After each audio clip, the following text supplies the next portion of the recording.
Hi, how are you? Good. What are your thoughts?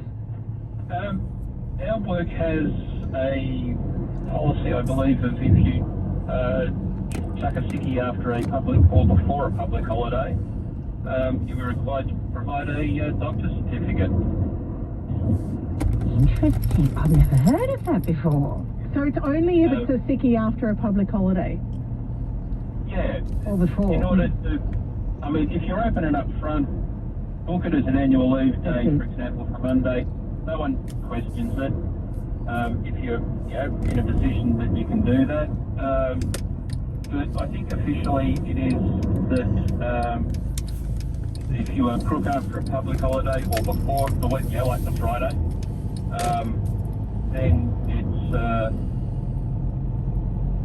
trust but verified. Oh. And hey, Jeff, what do most of your fellow colleagues think of that? I think most of us are at a point where we simply take it as an annual leave day. It's very acceptable to do that. Yeah. And that's I was going to say, Margot, that's actually the point, isn't it? I mean, you just take it off. I mean, take it. Yeah, and exactly. the thing, I mean, it's all very good and well, you're hungover, you take a sickie, whatever. Someone's got to cover your work, and so, yes, we can all, we all let people down sometimes, we're human, but someone's got to cover your work and it makes it harder for them. Maybe they had a big night the night before, but they've shown up and they're at it. So actually what I love about that, what Jeff's just described, is that recognises that, hey, we're all in it together, but just let us know. Just let us know and we'll find a way to make sure the work still gets done. That's really good. A couple of texts here. I've got this one. Maybe we should be discussing balancing alcohol consumption and work as opposed to socialising.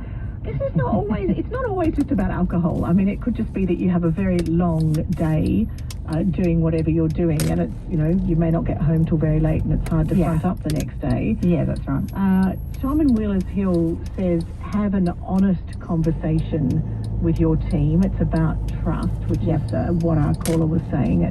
Fundamentally, I guess that's where it sits.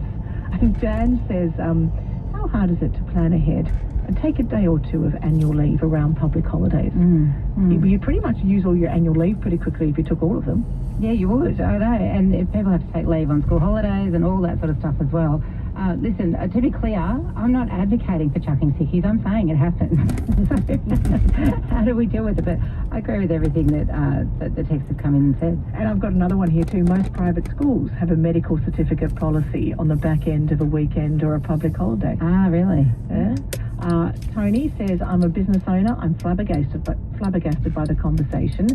My home, my livelihood is on the line, so we shouldn't trivialise this. I do take his point. Yeah, absolutely.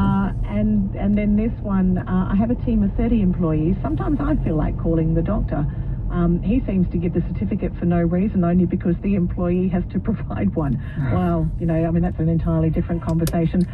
Margot, I assume that you'll be back on deck next week on all days.